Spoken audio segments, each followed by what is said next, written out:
அமர்ந்திருக்கும் அன்பு தோழர்களே, உங்களுக்கு என்னுடைய வணக்கத்தை தெரிவித்துக் கொள்கிறேன். மேடையில் அமர்ந்திருக்கும் கட்சி தலைவர்களே, ஆளுமை மிக்க அறிஞர்களே, உங்களுக்கும் என்னுடைய வணக்கத்தை தெரிவித்துக் கொள்கிறேன். இங்கு நாம் இரண்டு விஷயங்களை இந்த கூட்டத்திலே வைத்திருக்கிறோம். ஒன்று, இந்தியாவுக்கு பொருந்தாத சட்டத்தை மாற்றுவோம். இன்னொன்று, இடதுசாரிகள் ஒருங்கிணைப்பு. இந்த இடதுசாரிகள் ஒருங்கிணைப்பு என்பது இன்றைய காலகட்டத்தில் மிக மிக அவசியமான ஒன்றாகவே இருக்கிறது. ஏனென்றால் என்னுடைய 25 வயதில் மார்க்சிஸ்ட் லெனினிஸ்ட் மக்கள் யுத்தம் என்ற எம்எல் பார்ட்டியில் நான் இணைந்தேன். இப்போது எனக்கு 65 வயது ஆகிறது. 40 வருட காலத்துக்கு கம்யூனிஸ்டாகவே இருக்கிறேன். அங்கே 25 வருட காலம் செயல்பட்டோம். ஆனால் அதில் பல அனுபவங்கள், அதாவது கட்சிக்குள்ள குறைபாடு அப்படிலாம் சொல்கிறதுக்கு இல்லை, சந்தர்ப்ப சூழ்நிலை, நிலைமைகள், தலைமை வழிநடத்தும் விதங்களில் பெரிய முரண்பாடுகள் ஏற்பட்டு ஒரு 25 வருடம் கழித்து நான் அதிலிருந்து வெளியேறுகிறேன். 15 வருட காலமாக பல கட்சிகளும் அதாவது சிபிஐ, சிபிஎம், எம்எல் பார்ட்டி, எல்லா பார்ட்டிகளுக்கும் என்னால் முடிந்த ஆதரவை தெரிவித்துக் கொண்டு செயல்பட்டு கொண்டிருக்கிறேன். இப்போ இந்த அனுபவங்கள், வரலாறு பூர்வ அனுபவங்கள், கட்சிகள் நடைமுறையிலே அவர்களுக்கு கடைபிடிக்கக்கூடிய விஷயங்கள், இவைகள் எல்லாம் நான் ஆய்வு செய்து பார்க்கும்போது இடதுசாரிகளாகிய நாம் நிறைய பின்தங்கிவிட்டோம் என்பதுதான் என்னுடைய கருத்து. மக்களை அரவணைத்து செல்லாமல் தலைமைக்கான போராட்டத்தினால் உடைவது, தத்துவத்து போராட்டத்தினால் உடைவது எப்படி என்று சிபிஐ உடைந்தது, அப்புறம் சிபிஎம் வந்தது, அப்புறம் எம்எல் வந்தது. எம்எல் 52 கூடுகளாக போனது. இதுதான் நாம் கண்முலையானே நாம் பார்த்து கொண்டிருக்கிறோம். இப்படி போனதால் தான் பாசிச பிஜேபி ஆட்சி இங்கே அமர முடிந்தது. இதுதான் உண்மை. இதை நாம் முதலில் உணர வேண்டும். இப்போது இந்த மோடி ஆட்சி அடுத்து என்ன திட்டத்தை கொண்டு வருகிறார்களோ உங்களுக்கெல்லாம் நல்லாவே தெரியும். ஒரே தேர்தல் ஒரே நாடு. இந்த ஒரே தேர்தல் ஒரே நாடு என்பது நடைமுறைக்கு சட்டத்தில் பாஸ் பண்ணிட்டாங்க. ஆனால் நடைமுறை கொண்டு வருவதற்கு மிகவும் சிரமம்தான்.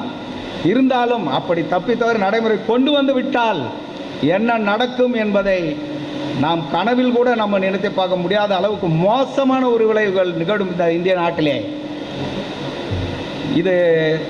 இந்த இந்துத்துவ அஜெண்டா என்பது ஒரு பாசிசமானது மட்டுமல்ல, அது ஒரு 200 வருட ஆண்டுகால வரலாறை கொண்டது என்பதுதான் உண்மை. ஆனால் நான் வரலாறுகளை ஆய்வு செய்து நிறைய வரலாற்று மறைக்கப்பட்ட விஷயங்களை நான் வெளியிட்டிருக்கிறேன்.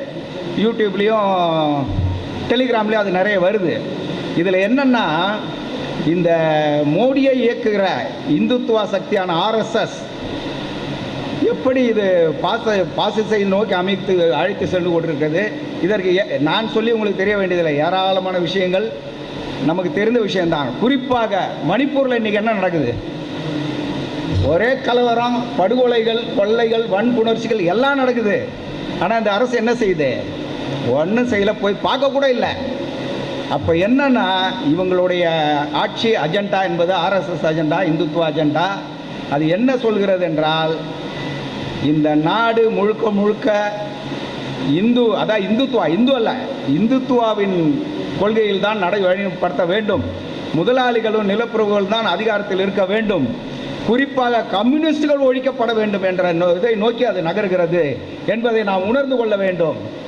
இப்போது பார்த்தீங்கன்னா, அந்த ஆர்எஸ்எஸ் வரலாறு நான் தேடி உள்ளே போய் அது எங்கே தொடங்கினா, எப்படி தொடங்கினா, எங்கேருந்து வந்தது அப்படின்னு தேடி பார்க்கும்போது ஒரு விஷயம் எனக்கு தெரிஞ்சது. அதில் சின்ன சின்ன விலகல் இருக்கலாம், இருந்தாலும் நான் ஒரு அவுட்லைன் சொல்லிடுறேன். அதாவது இந்த ஆர்எஸ்எஸ் 1925 ஹெட்கேவார் தொடங்கினார்னு நமக்கு வரலாறு சொல்லப்படுது, புத்தகங்களில் சொல்லப்படுது. அதே போல் அதற்கு வழிநடத்தி கொண்டு வந்தவர் வீர சவார்கர், அதாவது இந்து மகாசபை தலைவராக இருந்தவர், காந்தியை கொண்டதில் மூளையாக செயல்பட்டவர். அப்போ அதுதானா என்று நான் உள்ளே பூந்து பார்த்தோம்னு சொன்னால் அங்கே இல்லை. ஆர்எஸ்எஸோட வேறு தொடங்குகிற இடம் கடைசியாக போய் நின்னது எங்கன்னா 1818 ஜனவரி 1 பீமா கோரன் நிகழ்ச்சியிலிருந்து தான் அவர்களுடைய தொடக்கம் ஆரம்பிக்கிறது. என்னன்னு பார்த்தீங்கன்னா, அந்த பீமா கோரன் வரலாறு நிறைய பேருக்கு தெரியும்னு நினைக்கிறேன். அதாவது மகாராஷ்டிராவில் பீமா என்ற நதி ஓடுகிறது. அதுக்கு பக்கத்தில் கோரான் என்ற கிராமம் இருந்தது. அந்த சிவாஜி ஆட்சி, அதாவது சத்ரபதி சிவாஜி ஆட்சி காலத்தில் பார்த்தீங்கன்னா, சிவாஜி இவர்கள் சொல்லுகிற இந்துத்துவ சிவாஜியே இல்லை, இந்து சிவாஜியே இல்லை.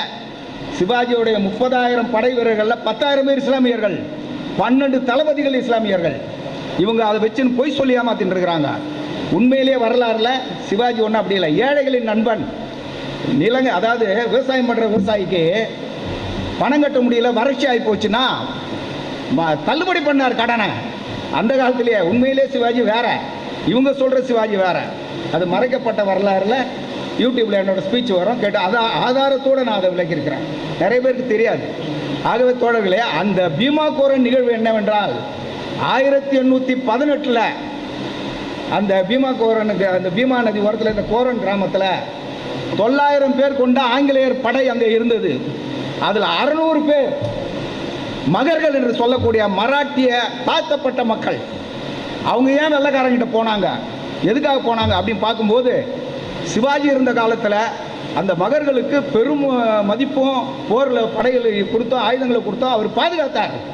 அவரோட படைகளில் நாவிதர்கள், ஒடுக்கப்பட்ட மக்கள், தாழ்த்தப்பட்ட மக்கள், முஸ்லீம்கள் எல்லாரும் இருந்தாங்க. இதுதான் உண்மை.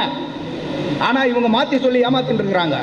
அப்போ அந்த சிவாஜி வீழ்ச்சிக்கு பின்பு, சம்பாஜி வீழ்ச்சிக்கு பின்பு அந்த இடத்துல வந்து பேஷ்வாக்கள் கைப்பற்றாங்க. அதாவது மராட்டிய சித்பவன் ஆரிய பார்ப்பனர்கள். நல்லா ஞாபகம் வச்சுங்க தோழர்களே, இந்த சித்பவன் ஆரிய பார்ப்பனர்கள் தான் இந்த ஆர்எஸ்எஸ்ஸை உருவாக்கி இயக்கிறவங்க. அவங்க என்னன்னா அவங்களோட கொள்கை, அதாவது நம்ம ஊர் ஐயர் ஐயங்காரி அவங்க கிட்ட சாக்க மாட்டான், அந்த மாதிரி உயர்ந்தவனான்னு சொல்லக்கூடியவங்க ஆரிய சித்பவன் பார்ப்பனர்கள். அதை மனசில் வச்சுங்க. அந்த தோல்விக்கு பின்பு வெள்ளைக்காரன் பேஷ்வா படைகள்லாம் அடிச்சு வரைக்கும் மராட்டியத்தை ஃபுல்லாக அவன் கைப்பற்றிட்டான். அப்போ அந்த 1818 ஜனவரி 1ஆம் தேதி அந்த போரில் மகர்கள் வந்து அந்த பேஷ்வாக்களோட படை 5000 பேர் கொண்ட படையை இந்த 900 பேர் கொண்டவரை அடித்து வரைக்கும் 2000 பேர் சாவடிச்சு மீது 3000 பேர் ஓட விட்டாங்க. அது மிகப்பெரிய வரலாற்று நிகழ்வு.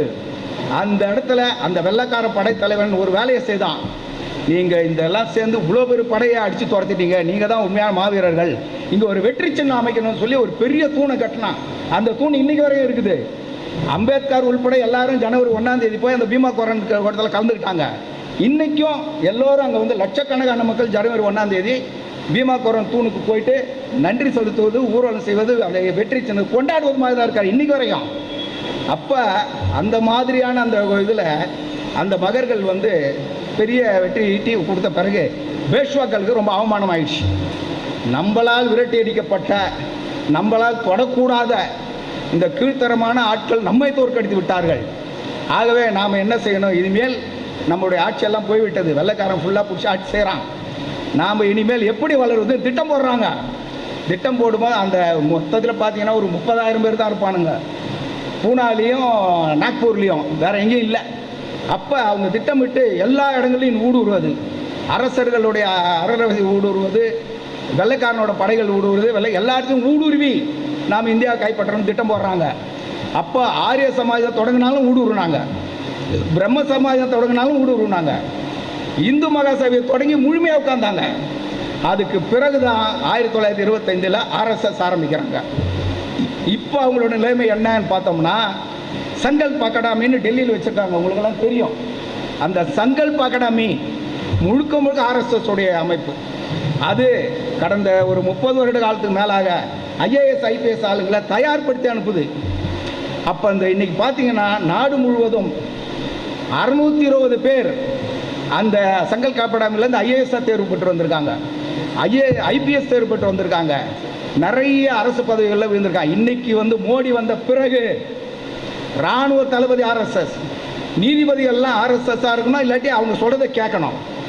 அதே போல் என்ஐஏ, என்டிஏ, அந்த இடி, தேர்தல் கமிஷன் உள்பட அந்த ஆர்எஸ்எஸ் கட்டுப்பாட்டில் தான் இருக்கணும், இல்லைனாக்கா அவங்க சொல்கிறதையாவது கேட்கணும். அந்த மாதிரியான ஒரு நிலைமைக்கு இந்த நாடு வந்து விட்டது என்பதுதான் உண்மை. ஆகவே தோழர்களே, நாம் எல்லோரும் விழித்து கொண்டு இனிமேலும் அமைதியாக இருப்பதில் எந்தவித பலனும் இல்லை. இவங்க ஒரே நாடு ஒரே தேர்தல் என்பதை கொண்டு வந்து விட்டால் அவர்கள் என்ன செய்ய, இப்போவே 842 பேர் உட்கார்றதுக்கு பாராளுமன்றத்தை கட்டிட்டாங்க. அதனோட நோக்கம் என்ன, வட இந்தியாவில் ஃபுல்லாக அவங்க ஜெயிச்சு வருவாங்க, தென்னிந்தியாவில் போவோம், ஆனால் அவர்களுடைய ஆதிக்கம் முழுமையாக அங்கே இருக்கும். அப்படி இருக்கும்போது அந்த ஒரே நாடு ஒரே தேர்தல் என்பது நிறைவேறிவிட்டால் அங்கே வந்து அதிபராட்சி முறை வரும். அதிபர் ஆட்சி முறை வந்தால் அது சர்வாதிகார ஆட்சியாக மாறும். இங்கே நாம் மீண்டும் நம்முடைய வாழ்க்கையிலேயே இது நடந்தால் மீண்டும் ஒரு ஹிட்லரை நாம் சந்திப்போம் என்பதை நாம் நினைவில் கொள்ள வேண்டும் தோழர்களே. ஆகவே நாம் எல்லோரும் ஒருங்கிணைந்து, சிபிஐஆர் இருக்கட்டும், சிபிஎம்ஆர் இருக்கட்டும், எம்எல்ஆர் இருக்கட்டும், ஒருங்கிணைந்து செயல்பட வேண்டிய ஒரு நிர்பந்தமான சூழ்நிலைக்கு நாம் தள்ளப்பட்டிருக்கிறோம். ஹிட்லர் என்ன பண்ணா, முதல்ல ஆட்சிக்கு வர்றதுக்கு முன்னால் நான் சோசியலிஸ்ட்னு சொன்னார்.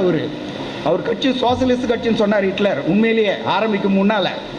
அப்புறம் கட்சி ஆரம்பித்து வழி நடத்தும் போது என்ன பண்ணார், ஆட்சியை பிடிக்கிறதுக்கு யூதர்கள் தான் நம் எதிரிகள், யூதர்கள் தான் பொருளாதாரத்தை சுரண்டுகிறார்கள், யூதர்களை ஒழிக்காவிட்டால் நமக்கு நல்வாழ்வு கிடையாது அப்படின்னு பிரச்சாரம் செய்து வந்தார். ஆனால் ஆட்சிக்கு வந்த உடனே என்ன செய்தார், இப்போ உங்கள் ஒரே தேர்தல் ஒரே நாடு செய்கிறாங்க பாருங்க, அதிகாரத்தில் இருப்பவர் எல்லாரும் அவரோட ஆட்களை போட்டார், அவரோட நம்பிக்கையான ஆட்களை போட்டு அந்த அதிகாரம், அதாவது இராணுவம், போலீஸு, மந்திரி சபை எல்லாத்துலேயும் அவருடைய ஆட்கள் போட்ட உடனே அவர் சர்வாதிகாரியாக மாறுறாரு. சர்வாதிகாரியாக மாறி என்ன செய்தார் தெரியுமா, யூதர்கள் தானே எதிரின்னு சொன்னார். யூதர்கள் முதல்ல கை வைக்கல. அவங்களுக்கு நல்லா தெரியும், அந்த ஆளும் வர்க்கத்துக்கும் சரி சர்வாதிகாரிகளுக்கும் சரி நல்லா தெரியும், இந்த கம்யூனிஸ்டுகள் தான் நம்முடைய எதிரி அப்படின்ற வரையறுத்து கொஸ்டாபோ என்ற ஒரு கொலைகார படையை நிறுவினாங்க. கொஸ்டாகா என்ற கொலைகார படையை நிறுவி கம்யூனிஸ்டுகளை படுகொலை செய்வது, தலைவர்களை கொல்வது, கம்யூனிஸ்ட் அலுவலர்களை தீக்கிரையாக்குவது போன்ற வேலையை தான் செய்தாங்க. ஜார்ஜ் டிமிட்ரோவை கைது பண்ணும்போது என்ன வழக்குன்னா, ரைஸ்டக் என்ற பாராளுமன்றத்தை இவர் தான் கொளுத்தினார்னு. அவர் அந்த பக்கமே போனதில்லை. கொளுத்தினார், கைது பண்ணி உள்ளே போடுறான். ரோசா லக்சம்பரம் மண்டையில் அடித்து மண்டையை வச்சு ஆத்திரத்துக்கு போடுறாங்க. இந்த மாதிரி நிறைய கொலைகளும் கைதுகளும் எல்லாமே நடந்தது ஹிட்லர் காலத்தில். அதே போல் ஒரு நிலைமை இங்கே பிஜேபி அரசு ஒரே தேர்தல் ஒரே நாடு வந்துவிட்டால், அவர்கள் சர்வாதிகாரத்தில் உட்கார்ந்த பிறகு, அதிபர் முறை வந்த பிறகு இங்கே இருக்கிற கம்யூனிஸ்டுகளை நம்மை தான் வேட்டையாடுவார்கள். ஏனென்றால் அவர்கள் ஆட்சி செய்ய முஸ்லீம்கள் தேவை, கிறிஸ்துவர்கள் தேவை. அவங்க இல்லைன்னா அவன் யாரை சொல்லி ஆட்சி நடத்துவான், மக்களை பிரித்து வைப்பான். ஆகவே முஸ்லீமு கிறிஸ்துவர்களை தாக்குவாங்க, செய்வாங்க, வீடுகளை இடிப்பாங்க. இப்போவும் போல் இப்போ கூட தான் வீடுகளை இடிக்கிறாங்க, எல்லா இடத்துலையும் கொலை பண்ணுறாங்க. மாட்டுக்கறி வச்சுருந்தான்னு பொய் சொல்லி கூட கொலை பண்ணுறாங்க, அதெல்லாம் நம்ம பார்க்குறோம். ஆகவே இனிமேல் பட்டு இந்த மாதிரி ஒரே நாடு ஒரே தேர்தல் முறை வந்தால், அதிபராட்சி முறை வந்தால், அவர்கள் நிச்சயமாக கம்யூனிஸ்டுகளை தான் வேட்டையாடுவார்கள், அலுவலகங்களை கொளுத்துவார்கள், எல்லோரையும் கைது செய்து சிறையில் கூட அடைப்பார்கள் தேவைப்படுபவர்களை. இந்த மாதிரியான ஒரு நிலைமையை நோக்கி நம்ம நாடு சென்று கொண்டிருக்கிறது. ஆகவே தோழர்களே, நாம் எல்லோரும் காலத்தை கடத்தாமல் வீணடிக்காமல் ஒன்றாக இணைந்து சிபிஐ இருக்கட்டும், எம்எல்ஏ இருக்கட்டும், ஜனநாயக சக்திகளையும் இணைத்துக் கொள்ள வேண்டும். நம்ம தலைவர் மகேந்திரன் சொன்ன மாதிரி ஜனநாயக சக்திகள், அதாவது நம்ம